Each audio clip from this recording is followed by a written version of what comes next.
C Nation, what is up? Coming at you, DailyXander 267. Oh man, busy day. Not the most updates in the world, but that's okay. I'm getting things done. I'm staying incommunicado with the people I enjoy giving my time and attention to, and getting back their time and attention and getting value from. So, on that note, just to give you updates for the day, as normal. Work, boom, as normal. Lunchtime, quick core exercises slash bathing in the sun slash lunchtime slash meditation as usual. Biking too, throughout, both to and from work and to the park during lunch. Lunch break. After work, went to get a haircut. Just briefly on the sides, you can't really tell on the top, and beard trim and close shave. So little Sweeney Todd there around the neck for sure. In the sense that I didn't get Sweeney Todd, but Sweeney Todd did cut my neck hair for sure down, but very lovely. So Sweeney Todd's getting better at what he does, which is not killing me. Right after getting done with the barbers, had an awesome conversation with my friend at Whole Foods, and then funny enough, I'd like to share this moment. I decided to just kind of like share the camera on just kind of what I was seeing in front of me with the person I was talking with on the call.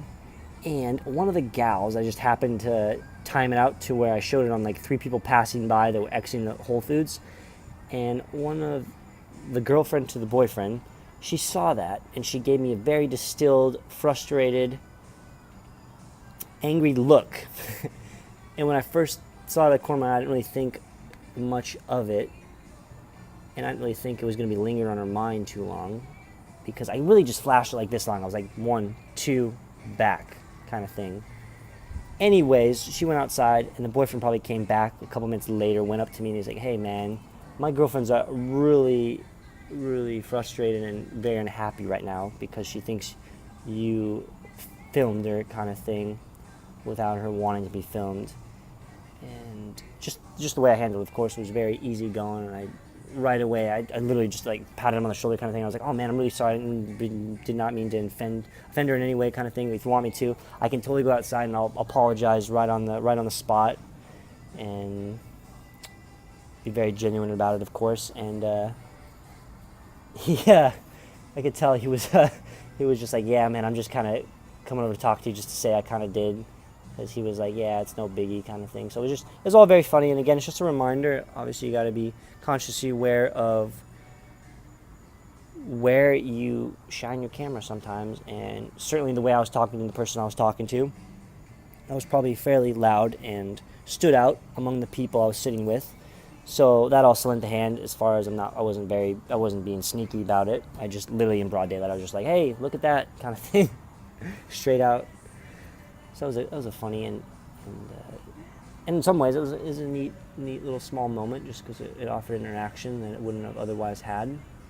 And I certainly wish the best for that lady as far as not easily getting offended in the future like that, just because, I mean, that stuff's all around us as far as filming and even just having a couple seconds. Yeah, it's not gonna, I mean, you can have the mindset, yeah, it could infringe on your privacy. Yep, that's absolutely true. But if you live your life in a manner of where you are getting drastically upset to the point where your boyfriend feels that energy and he needs to, or maybe he was told to go and ask the person who did it why he did it, or ask for an apology kind of thing. And I get that, but just if you live your life like that, it's almost like you're sheltered and you're wasting a lot of your own mental energy and for yourself on things that don't necessarily going to help you with improving yourself if you want to improve yourself. So I just thought that was very interesting, and I wish her all of the best in life for sure. And I hope she gets to a point where she's no longer offended in that sense. Because from that, I take it she could get offended very easily. and there's nothing wrong with that, of course, but I know it's certainly taken away from other experiences you can have in life because she might get offended fairly easily. And I always like to say, if you're a person that gets offended easily, you need to be offended more often. And so right after I got done with Whole Foods, I went for my 15th float, baby. Oh, float was awesome. My scab, which I showed you earlier, right here, it is still slightly open, so there was a burning sensation for the entire float, but it was nowhere near to what I felt last Saturday with all 4 of my scabs being open, burning, to the point where I could only be in the float tank for like 20 minutes and then I had to raise my knee up out of the water. But it was certainly a good experience from that lesson too, or from that taking in a pain sensory, to today where I literally fell asleep. I literally woke up from my sleep in the tank probably about 5 to 10 minutes prior to the session being over, and my God, I was just in a great state of mind, and I truly let my mind wander in today's session. I thoroughly enjoyed it, and if you were to ask me to hit key points, what I thought, I necessarily couldn't go into extreme detail. I know I had some good moments for sure, but I think it's always just a good exercise maybe to just let your mind do its thing and just take it from an observation standpoint. Don't try to dictate where it goes. Don't try to control it by any means, but just see where it goes and see what your mind can think of in a state where you literally have no outside forces directing where your thoughts go. And that's what I love about floating in a lot of sense, and just how relaxed I feel too. When I got out of my float and I started walking again on the outside on the sidewalk, I even said out loud, like, my God, my feet feel amazing right now. Oh man, that was the good old float glow, that's for sure.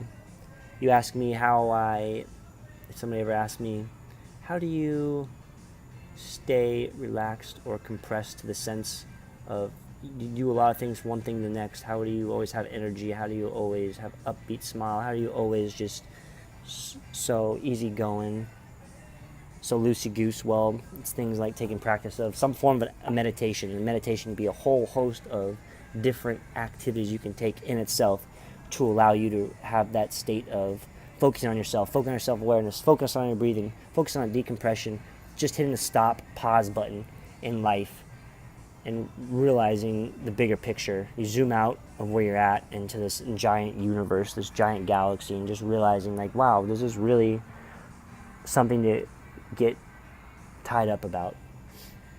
And then also taking in float tanks once a week has been highly valuable. Just the amount of things I can say about floating is just, it's amazing. Recommend it to everybody, but it might not be right for everybody, of course. And then just now, after I got done with floating, not just now, several hours later, I went straight to Safeways.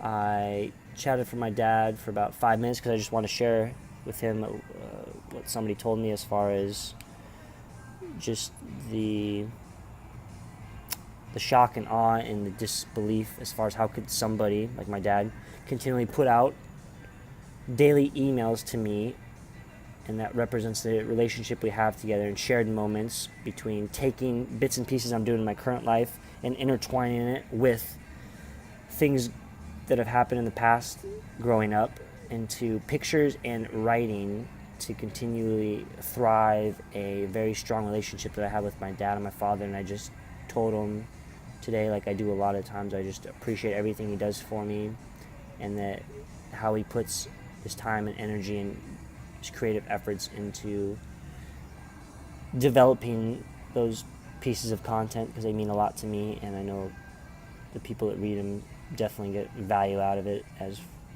from a whole different host of ways to look at it. But that would be for another chat as far as what people can see in those emails. And then I had an hour and a half conversation with my mom, just over the phone, not face to face or video call. So it wasn't video call, it was just over the phone, and that was very enjoyable too, and a lot was discussed. And as always, I'm always appreciative that we have such a great relationship, and we're able to maintain communications in such far away distances and sharing experiences, thoughts, where we're going in life.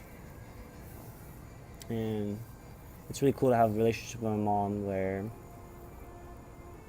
we have no walls with each other. Like we can be very genuine what we talk about, and we can go very deep in what we talk about. And I wish everybody had a relationship like that with their parents. And it's something I very cherish and I'm very appreciative of. And then now that I just got off the phone with my mom and my dad for almost the past 2 hours, I gotta get some work done before I gotta go to bed. I gotta get up early. I'm getting up around 5 in the morning because come 6:45, getting picked up by some friends or co-workers, and we're going to New Smyrna Beach to do the volunteering or the gathering for the event we're helping out with tomorrow with disabled people surfing, so it'll be a fun time. So let's get to it, as it's 11 minutes long. My goodness, this video has flown by. I will check in with you later. DailyXander 267 in the books, baby. Oh yeah, feeling good. Checking with you later. As always, peace, love, unity, and respect. And second, and I'll reiterate, second, and passion, baby. Passion, passion, passion. Catch you later. Peace.